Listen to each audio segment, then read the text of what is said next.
நாம் சுவாசிக்கும் காற்று, குடிக்கும் தண்ணீர் இரண்டுமே இயற்கையின் கொடை. ஆனால் மனிதனின் பேராசையால் ஒரு நதியே நச்சுக்காடாக மாறினால் அது எப்படி இருக்கும்? நச்சு கழிவுகளால் நுரைத்து ததும்பும் இந்த கெலவரப்பள்ளி அணையே அதற்கு சாட்சி.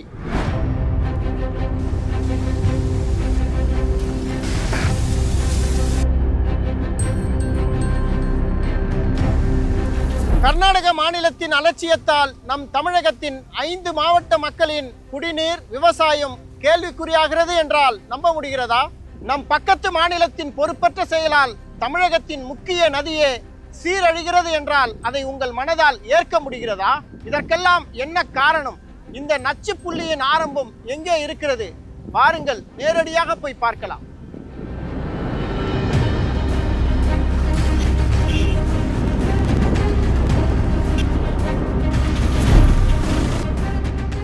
கிருஷ்ணகிரி மாவட்டம் ஒசூரில் இருந்து 10 கிலோமீட்டர் தொலைவிலும், கர்நாடக மாநில எல்லையிலிருந்து 8 கிலோமீட்டர் தொலைவிலும் கம்பீரமாக அமைந்துள்ளது கெலவரப்பள்ளி அணை. இது வெறும் ஒரு நீர்த்தேக்கம் மட்டுமல்ல, ஆயிரக்கணக்கான விவசாயிகளின் வாழ்வாதாரம்.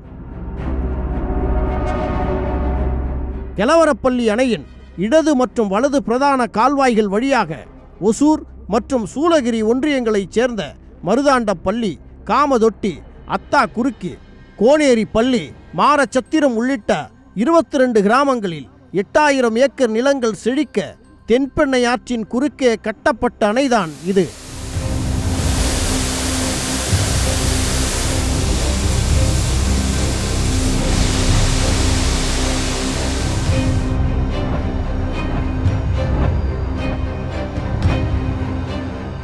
ஃபஸ்ட்டு இதே தண்ணி வந்து நாங்கள் சாப்பிட்டுட்டு இருந்தோங்க. இப்போ வந்து அந்த தண்ணி அவ்வளோ மோசமாக வந்துட்டு இருக்குது. இந்த பெங்களூர் கச்சட தண்ணி வர்றதுனால ரொம்ப கால் வச்சாவே ஒரு மாதிரி இது மாதிரி இருக்கும்.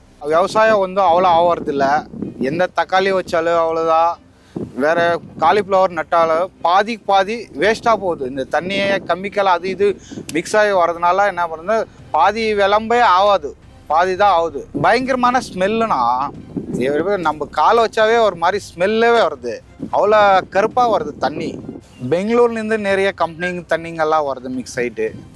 அப்போ வந்து கம்பெனிங்க கம்மியாக இருந்துச்சு, நல்லா ஃபில்டராகி தண்ணி நல்லா வந்துருந்துச்சு. இப்போ கம்பெனி அதிகமாயிட்டு அந்த ட்ரைனேஜெலாம் மொத்தமாக விட்டுடுறாங்க. அது கெமிக்கலெல்லாம் மிக்ஸ் ஆனதுனால தான் இந்த மாதிரி வருது தண்ணி சரியில்லைன்ட்டு இப்போ பாதி பேர் விவசாயம் பண்ணுறதே விட்டாங்க. பெங்களூரு நகரத்தில் இருந்தும் அப்பகுதி தொழிற்சாலைகளில் இருந்தும் வெளியேறும் கழிவுநீர் சுத்திகரிக்கப்படாமல் அப்படியே தென்பெண்ணை ஆற்றில் கலக்கிறது. இதனால் அணையின் நீர்த்தேக்க பகுதியிலும் உபரி நீர் திறக்கப்படும் போது ஆற்று பகுதிகளில் மலை போல் வெண்மையான நச்சு ரசாயன நுரை பொங்கி ததும்புகிறது.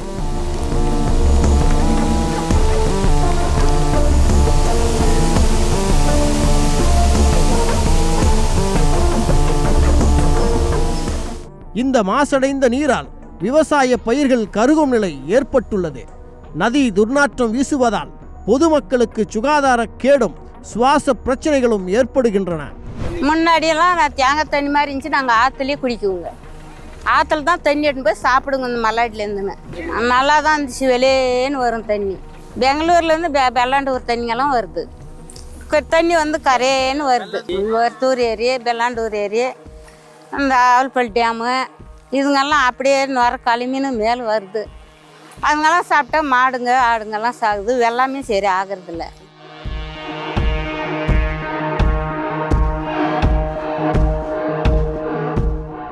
கெலவரப்பள்ளி அணை மாசுபடுவதை ஒரு தனி அணை பிரச்சனையாக பார்க்காமல் அது ஒட்டுமொத்த தென்பெண்ணை நதிப்படுகையின் மீதான சுற்றுச்சூழல் சீர்கேடு, மாநிலங்களுக்கு இடையேயான கழிவுநீர் மேலாண்மை தோல்வி மற்றும் விரைவான நகரமயமாக்கலால் ஏற்படும் நதி சீரழிவு என பல கோணங்களில் இதை பார்ப்பதுடன் இது வட தமிழகத்தின் வாழ்வாதாரமான ஒட்டுமொத்த தென்பெண்ணை ஆற்றையே நஞ்சாக்கும் ஒரு பேராபத்து என்று இதை அணுக வேண்டியுள்ளது.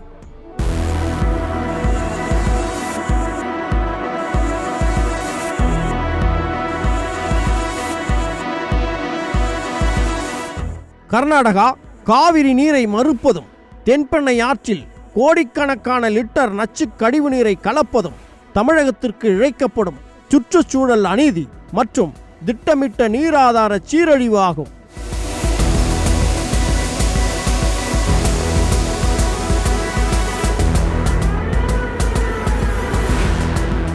இது மாநிலங்களுக்கு இடையேயான மனிதநேயமற்ற சட்டவிரோதமான மற்றும் கண்டிக்கத்தக்க ஒரு செயலாகும்.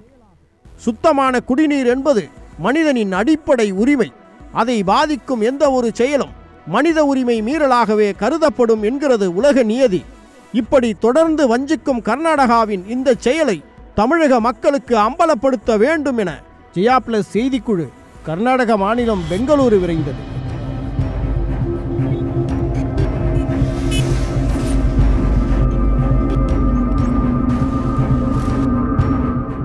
கர்நாடக மாநிலம் எப்படியெல்லாம் நம் தென்பெண்ணை நதியை சீரழிக்கிறது என்பதை ஆராயும் அதே நேரத்தில் தென்பெண்ணை ஆறு தமிழகத்தை செழிப்பூட்டிய பாங்கையும் வட தமிழகத்தின் தாய்மடி என வர்ணிக்கப்படும் அந்த நதியின் சிறப்புகளையும் அறிந்து கொள்வது அவசியமாகிறது.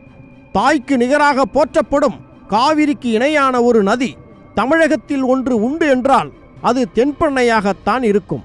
அதனால்தான் காவிரி, தென்பெண்ணை, பாலாறு, தமிழ் கண்டதோர் வைகை, பொருணை நதி என தமிழகத்தின் முதன்மை நதிகளின் பட்டியலில் காவிரிக்கு அடுத்து வைத்து பாடினான் பாட்டுக்கொரு புலவன் பாரதி.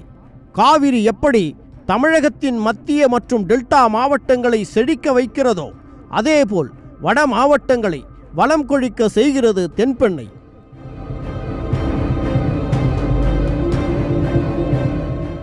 மடல்தால் பெண்ணை எம் சிறுநல் ஊரே என குறுந்தொகை பெண்ணை நதிக்கரை சிறப்பை பாடுகிறது. அதாவது நாகரிகத்தின் அடையாளமாகவும் பனை மரங்களும் வயல்களும் சூழ்ந்த வளம் கொழிக்கும் நதியாகவும் தென்பெண்ணை இருந்ததாக அப்பாடல் விவரிக்கிறது.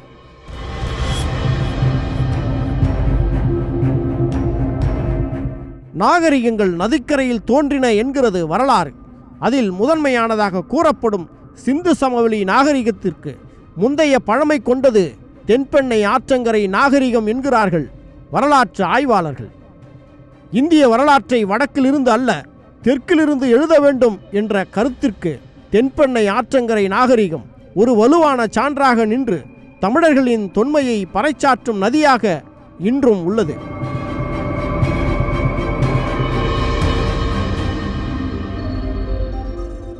இத்தனை பெருமைமிக்க இந்த நதி கர்நாடக மாநிலம் சிக்கபல்லபுரா மாவட்டத்தில் உள்ள நந்தி மலைகளில் பிறக்கிறது. தட்சிண பினாகினி என்ற பெயரில் கர்நாடக மாநிலத்தில் 112 கிலோமீட்டர் தூரம் தெற்காக பாய்ந்து வடமேற்கில் தமிழகத்தை அடைகிறது. பின்னர் தமிழகத்தில் கிருஷ்ணகிரி, தர்மபுரி, திருவண்ணாமலை, கள்ளக்குறிச்சி, விழுப்புரம் மற்றும் கடலூர் ஆகிய மாவட்டங்கள் வழியாக வங்கக்கடலில் கலக்கிறது தென்பெண்ணை.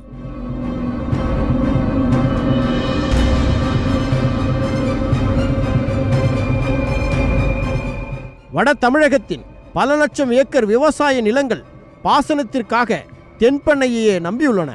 ஒசூர், கிருஷ்ணகிரி, தர்மபுரி, திருவண்ணாமலை, கடலூர் என 5 மாவட்ட மக்களின் குடிநீர் ஆதாரமாகவும் உள்ளது தென்பெண்ணை. புறநானூறு, அகநானூறு இந்த நதியை பெண்ணை என்ற பெயரில் தூய்மையான வளமைய நதியே என்று பாடுகிறது.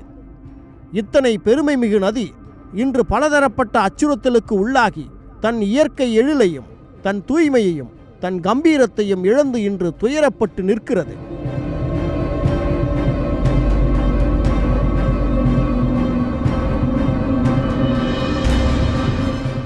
கர்நாடக மாநிலத்தில் பிறந்து அம்மாநிலத்தில் தட்சிண பினாகினி என்ற பெயரில் பயணித்து தென்பெண்ணையாக தமிழகத்தை அடைவதற்கு முன்பே இந்த நதி அங்கு நச்சாக்கப்படுவதுதான் இந்த துயரத்திற்கு காரணம். கர்நாடக மாநிலத்தின் தலைநகரான பெங்களூரில் உள்ள அகாரா ஏரி, பெல்லந்தூர் ஏரி மற்றும் வர்த்தூர் ஏரி ஆகியவை ஒன்றோடொன்று இணைக்கப்பட்ட ஒரு சங்கிலி தொடர் ஏரி அமைப்பாகும்.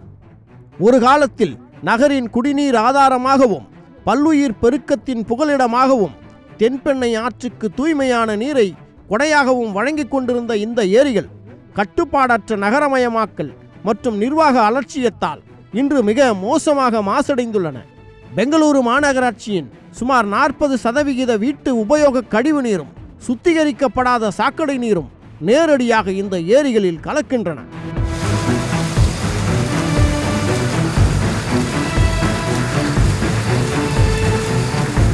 இதுதான் பெங்களூருவின் மிகப்பெரிய ஏரியான வெல்லந்தூர் ஏரி.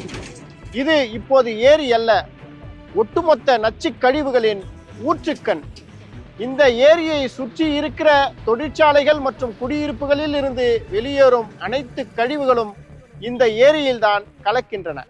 இந்த ஏரியில் இருந்து வரும் கழிவு நீர்தான் தமிழகத்தின் தென்பெண்ணை ஆற்றையும் கெலவரப்பள்ளி அணையையும் சீரழிக்கிறது. இதுதான் பெங்களூரின் தென்கிழக்கு பகுதியில் அமைந்துள்ள வெல்லந்தூர் ஏரி. இது சுமார் 1000 ஆண்டுகள் பழமையான ஏரியாகும்.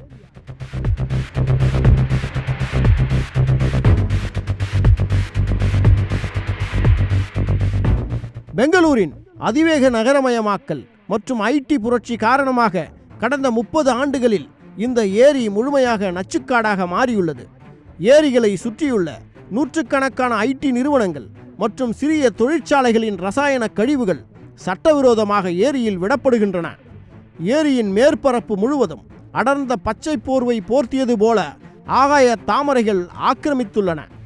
இதனால் சூரிய ஒளி நீரின் அடி ஆழத்திற்கு செல்வது தடுக்கப்பட்டு நீரில் உள்ள ஆக்சிஜன் அளவு 0 குறைந்துள்ளது. இதன் விளைவாக ஏரி முழுவதும் மீன்கள் செத்து மிதக்கும் மயானமாகவும் உயிரினங்கள் வாழ தகுதியற்றதாகவும் மனிதர்கள் பயன்படுத்த முடியாத நச்சு நிறைந்த நரகத்தின் குளம் எனவும் இந்த ஏரி இப்போது வர்ணிக்கப்படுகிறது.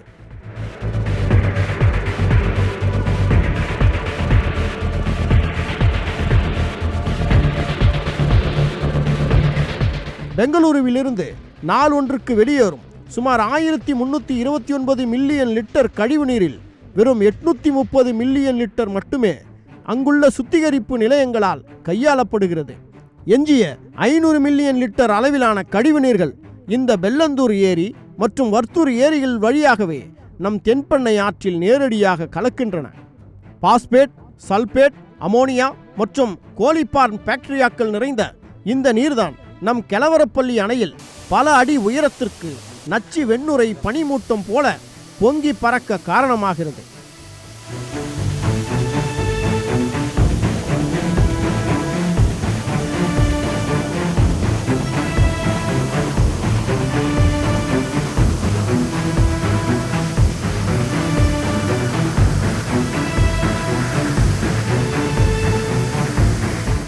வெல்லந்தூர் ஏரியின் தற்போதைய நீர் கொள்ளளவு மிக குறைவாகவே உள்ளது. ஏனெனில் ஏரியை சீரமைக்கும் பணிகளுக்காக அதன் ஒரு பகுதியில் இருந்த நீர் பெருமளவும் வெளியேற்றப்பட்டு தூர்வாரும் பணிகள் நடந்து வருகின்றன. ஏரியில் இருந்து பழைய கழிவு நீர் மற்றும் நச்சுத்தன்மை வாய்ந்த நீர் முற்றிலும் வெளியேற்றப்பட்டு ஏரி பகுதி வறண்ட மைதானம் போல மாற்றப்பட்டுள்ளது. தற்போது அங்கு ஏரியை தூர்வாரும் பணி நடைபெறுகிறது. இங்குதான் நாம் பார்த்த விஷயம் பெரும் அதிர்ச்சியை ஏற்படுத்தியது. அதாவது ஏரியை அவர்கள் தூய்மை செய்து கொள்கிறார்களே தவிர அங்கிருந்து தமிழகத்திற்கு வரும் கழிவு நீரை அவர்கள் தடுக்கவே இல்லை. அவர்கள் ஏற்படுத்தியுள்ள தனி கால்வாய் மூலம் அது வழக்கம் போல தமிழகத்தை நோக்கி பாய்ந்து கொண்டுதான் இருக்கிறது. மொத்தத்தில் ஏரியை புனரமைக்கும் பணி என்பது வழக்கம் போல கர்நாடகம் செய்யும் வெறும் கண்துடைப்பு நாடகம் என்பதை நம்மால் உணர முடிந்தது.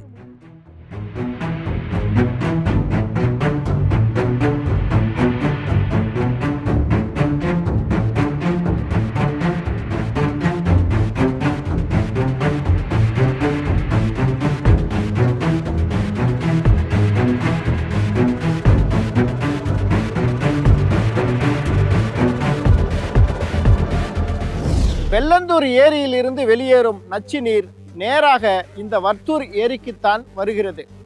இந்த ஏரியை சுற்றிலும் இருக்கிற தொழிற்சாலைகளில் இருந்து வெளியேறும் லட்சக்கணக்கான லிட்டர் கழிவு நீர் இந்த ஏரியில் கலப்பதால் இந்த ஏரி தன் ஜீவனை இழந்து நிற்கிறது. பெங்களூருவின் தகவல் தொழில்நுட்ப புரட்சிக்கு பின்னால் மறைந்திருக்கும் சுற்றுச்சூழல் பேரழிவின் சாட்சியாகவே இந்த ஏரி இருக்கிறது. இது போன்ற ஏரிகளில் இருந்து வரும் நீரைத்தான் நம் தாய் தமிழ்நாட்டு மக்கள் குடிப்பதற்கும் விவசாயத்திற்கும் பயன்படுத்தி கொண்டிருக்கிறோம் என்பதுதான் பெரும் துயரம். தமிழகத்திற்கு கழிவு நீரை அனுப்பும் மற்றொரு ஏரி இது. இந்த ஏரியும் மிக ஆபத்தான நச்சுக் கழிவுகளால் பாதிக்கப்பட்டுள்ளது. நகரின் இரண்டாவது மிகப்பெரிய ஏரியான இந்த ஏரி பல ஆண்டுகளாக தொடரும் சுற்றுச்சூழல் சீர்கேட்டினால் ஒரு நச்சுக் கழிவு குட்டையாகவே காட்சியளிக்கிறது.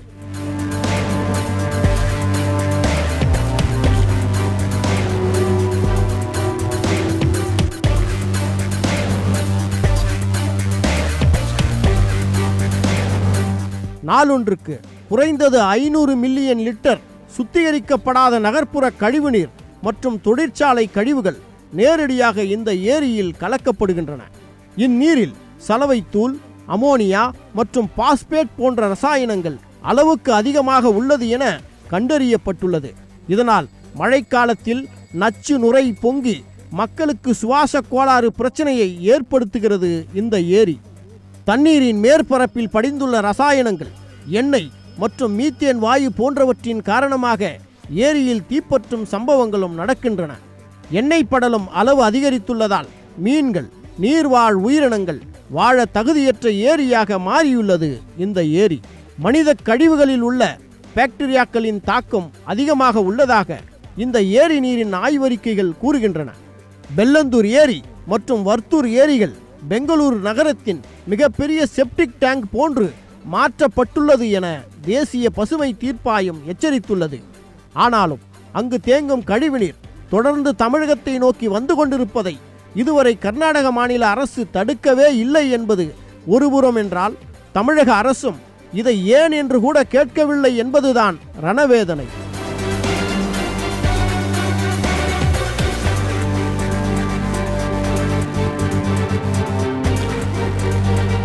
கர்நாடக மாநிலத்தின் எல்லையை கடந்து தென்பெண்ணையாறு அதிகாரப்பூர்வமாக தமிழகத்திற்குள் நுழையும் இடம் இதுதான். ஒரு மாநிலத்தின் கழிவு இன்னொரு மாநிலத்தின் அழிவாக மாறும் அவலம் இங்கேதான் அரங்கேறுகிறது. கர்நாடக ஏரிகளில் இருந்து வரும் கழிவுநீர் எந்த தடயம் இன்றி தமிழகத்திற்குள் பாய்கிறது. பெங்களூருவின் வர்த்தூர் ஏரியிலிருந்து வெளியேறும் நச்சுத்தன்மை வாய்ந்த கழிவுநீர் சுமார் 50 முதல் 60 கிலோமீட்டர் தூரம் பயணித்து தமிழக எல்லையான கிருஷ்ணகிரி மாவட்டம் பாகலூர் வழியாக தென்பெண்ணை ஆற்றில் கலக்கிறது. இதை தடுக்கும் விவகாரத்தில் 2 மாநில அரசுகளுமே மிக மெத்தனமாக இருந்து வருகின்றன.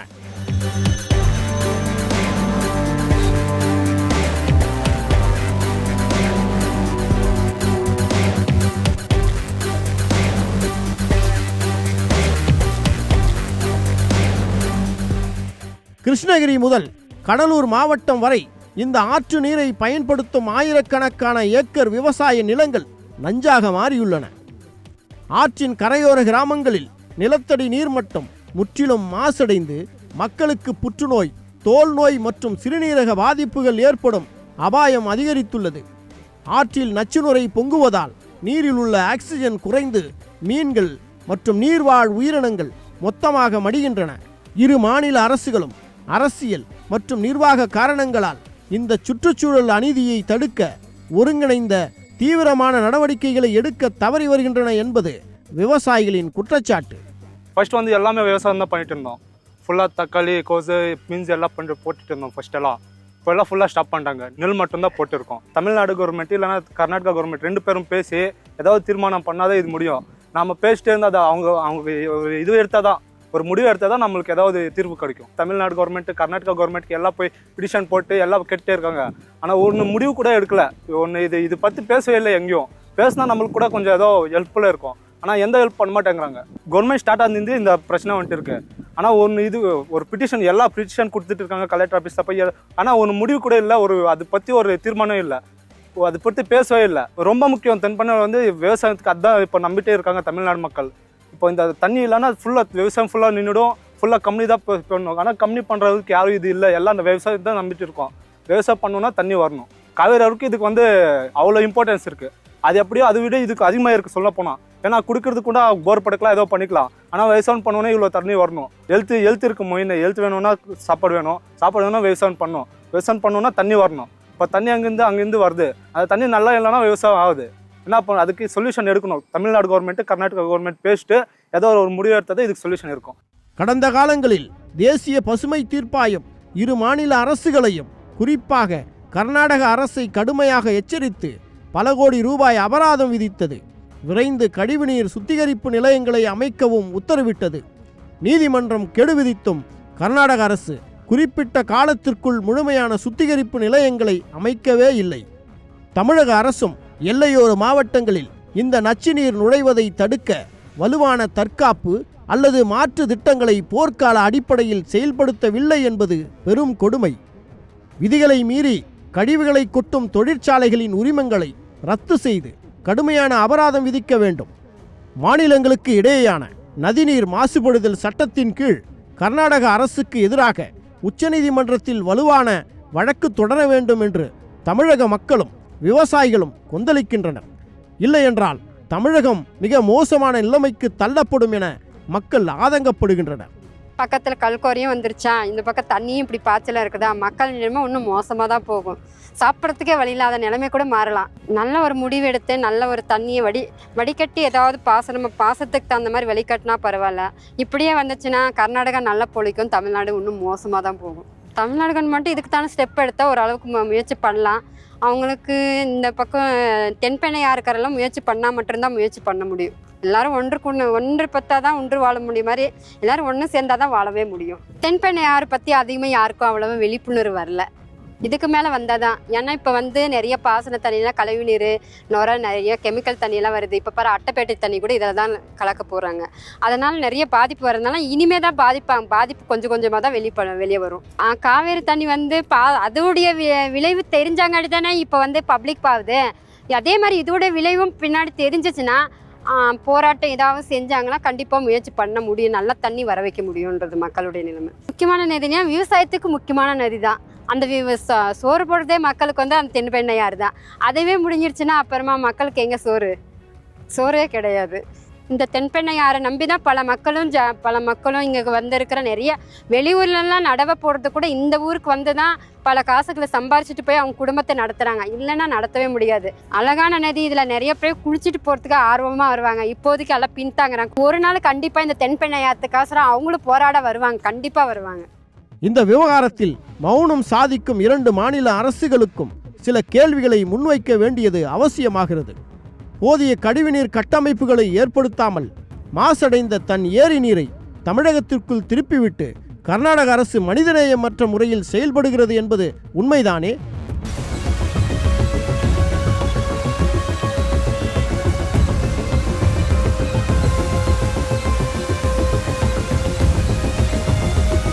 லட்சக்கணக்கான தமிழக மக்களின் குடிநீர் மற்றும் விவசாய ஆதாரத்தை பாழடிக்கும் கர்நாடகத்தின் இந்த செயல் கூட்டாட்சி தத்துவத்திற்கு எதிரான சுயநல போக்கு இல்லையா?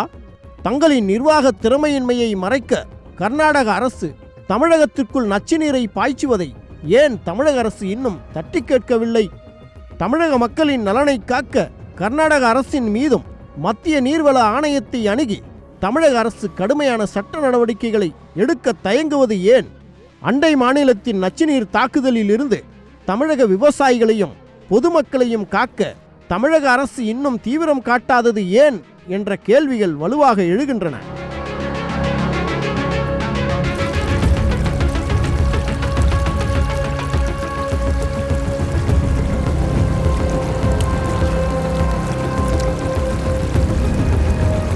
நீர் மாசுபாடு என்பது விவசாயமும் அது சார்ந்த பொருளாதார இழப்பு மட்டுமல்ல, மனித சுகாதாரத்தின் மீதான நேரடி தாக்குதல். தென்பெண்ணை ஆற்றில் கழிவு நீர் கலப்பது 2 மாநிலங்களுக்கு இடையேயான பிரச்சனை மட்டுமல்ல, இயற்கைக்கு எதிரான வன்முறை. மொத்தத்தில் நதிகள் உயிர் வாழ வேண்டும், இல்லையென்றால் நாம் உயிர் வாழும் காலம் கேள்விக்குறியாகிவிடும் என்ற எச்சரிக்கையுடன் ஒளிப்பதிவாளர் அருண்குமாருடன் பா எழிலரசன்.